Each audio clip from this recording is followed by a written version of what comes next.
Počúvaj hudbu inak 3. Tentokrát to je video s názvom Rozprávková hudba. Prečo rozprávková? Nemám pravdu, že keď pozeráte rozprávku, predstavíte si pritom nejakú hudbu.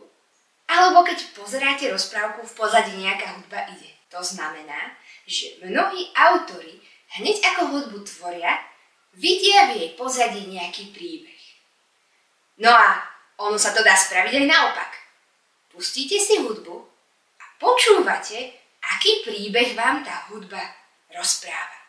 Teda podľa vás samých. Predpokladám, že už ste z toho, čo som povedala, pochopili, že dnes teda budeme tvoriť príbehy na hudbu. A ono to tak naozaj je.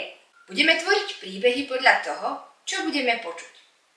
Alebo presnejšie, budeme si vymýšľať príbehy podľa hudby, ktorú budeme počuť, a budeme ich vymýšľať tak, že si hudbu pustíme, možno si z nej kúsok vypočujeme a potom vymyslíme príbeh, ktorý nám tá hudba pripomína. Vašou úlohou teda teraz bude nájsť si pieseň, ktorá sa vám páči, alebo využiť tú, ktorú som dala na stránke Výnimočnej školy priamo pod toto video.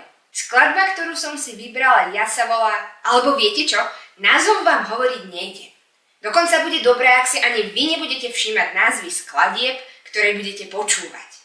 Automaticky sa tým pádom trošku necháte ovplyvniť. Ja od vás však chcem, aby ste si príbeh vymysleli úplne sami. Takže bežte na stránku Výnimočnej školy, pustite si pesničku, ktorá sa nachádza pod videom, vypočujte si ju a začnite vymýšľať príbeh na tú danú pesničku. No a aby som vám to trošku uľahčila, ukážem vám, ako si príbeh vymýšľam ja. A ak budete chcieť, môžete ho použiť ako začiatok toho vášho príbehu na pesničku, ktorú nájdete na tejto stránke. Takže, ako som hovorila, najskôr si nájdete pesničku, pustíte si ju a vypočujete si kúsok a potom začnete tvoriť príbeh. Možno sa ešte pýtate, čo s tým príbehom. No tak, buď ho zapíšete, alebo, ak ste veľmi šikovní a máte tak trochu radi pantomimu a herectvo, môžete ho pokojne aj zahrať. No a ak nechcete robiť ani jedno, ani druhé, stačí, ak ho vyrozprávať. No a túto tretiu možnosť si teraz vyberám aj ja, aby som vás príliš nezdržovala a aby ste mohli vy ísť tvoriť svoj vlastný príbeh.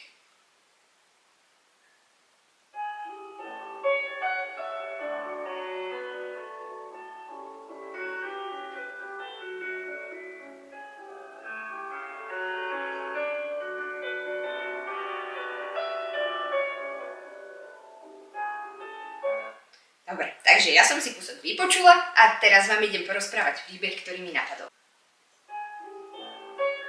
Bol to ďalší krásny deň a malý Alex vybehol z domu celý nadšený. Bol to totiž jeho prvý školský deň. Slnko svietilo, vtáky spievali a on sa rozbehol cez celú ulicu s radosťou, že ho dnes čaká veľký deň. Je totiž prvýkrát v škole. No, to bol môj kúsok. Teraz je rada na vás.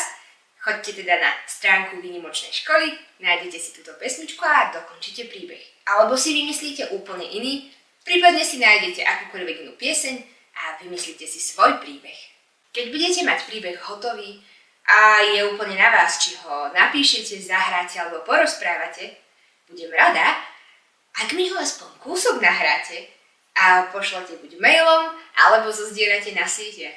Označte nápady na učenie a budem veľmi rada, keď ho budem môcť zozdieľať alebo olajkovať. Už sa teším na vaše príbehy, ja ich naozaj rada počúvam. Takže dúfam, že pri nich najbližšie budem môcť zaspávať.